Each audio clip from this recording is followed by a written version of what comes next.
एक बिल्डिंग और ठूंस कर रखे 196 मजदूर। ये व्यवस्था थी या मौत की नींद सुलाने का इंतजाम? क्या भारतीय मजदूरों को किया गया मजबूर? इस अव्यवस्था का जिम्मेदार कौन? 50 से ज्यादा मौतें, हादसा या हत्या? देखिए कुवैत अग्निकांड की पोल खोलती ये रिपोर्ट। कुवैत में घटी एक ऐसी घटना जिसने पूरे विश्व को हिलाकर रख दिया। अव्यवस्था का आलम ऐसा कि 50 से ज्यादा मौतें हो चुकी हैं। इसे हादसा कहें या हत्या, ये तो हालात और तस्वीरें ही बयां कर रहे हैं। कुवैत की एक इमारत में बुधवार तड़के लगी भीषण आग में अब तक 50 से ज्यादा जानें जा चुकी हैं। इनमें बड़ी संख्या में भारतीय लोग हैं। बताया जा रहा है कि मृतकों में से 40 से अधिक भारत के नागरिक हैं। इस अग्निकांड को लेकर कुवैत से लेकर भारत में सनसनी फैली हुई है। कुवैत सरकार ने इस घटना में लापरवाही को जिम्मेदार ठहराते हुए बिल्डिंग मालिक और अन्य लोगों की गिरफ्तारी के आदेश दे दिए। सरकार ने इस आग को लालच का नतीजा बताया। दक्षिणी कुवैत के मंगाफ में एनबीटीसी ग्रुप ने इस बिल्डिंग को किराए पर लिया था। कंपनी ने अपने यहाँ काम करने वाले मजदूरों का इस बिल्डिंग में रहने का इंतजाम किया था। इस बिल्डिंग में कुल 196 मजदूर रह रहे थे, जो कि क्षमता से बहुत अधिक था। कई रिपोर्ट्स में बताया गया कि इन मजदूरों को ठूंस कर इस बिल्डिंग में रहने को मजबूर किया जा रहा था। ये आग बुधवार तड़के 4 बजे के आसपास लगी।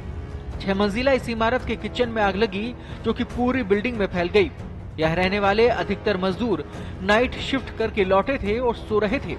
आग लगने की वजह से कई लोगों को संभलने तक का मौका नहीं मिला। तंग जगह होने की वजह से कई लोगों को भागने तक का मौका न मिल सका। वहीं कुछ लोगों ने जान बचाने के लिए अपनी अपनी मंजिलों से छलांग भी लगाई। गृह मंत्री का कहना है कि अधिकतर मौतें दम घुटने की वजह से हुई हैं। वहीं कुवैत के अमीर मिशाल अल अहमद अल जबेर अल सबाह ने घटना की जांच के आदेश दिए हैं। इस अग्निकांड में एक बड़ी लापरवाही ये भी सामने आई कि पूरी बिल्डिंग में एंट्री गेट एक ही था। इमारत की छत पूरी तरह से बंद थी, जिस वजह से छत के रास्ते भी मजदूर खुद को बचाने में असफल रहे। इस अग्निकांड के बाद कुवैत सरकार पूरी तरह से एक्शन मोड में आ गई है। आग लगने की घटना के बाद कुवैत के गृह मंत्री शेख फहद अल यूसुफ अल सुबह घटनास्थल पर पहुंचे और बिल्डिंग मालिक की गिरफ्तारी का आदेश दिया।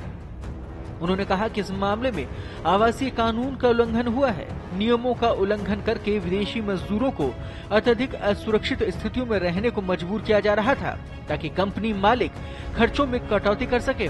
कुवैत की जिस इमारत में आग लगी वो मलयाली कारोबारी केजे अब्राहम नाम के शख्स की है।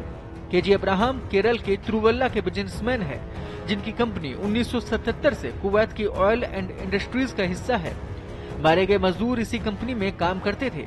आंकड़ों के मुताबिक लगभग 10 लाख भारतीय इस समय कुवैत में रह रहे हैं। इनमें एक बड़ी संख्या मजदूरों, engineers, doctors, chartered accountant, software expert और टेक्नीशियन की है।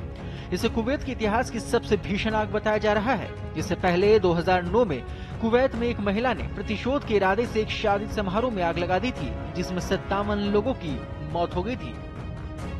पत्रिका के लिए कृपाशंकर शर्मा की रिपोर्ट।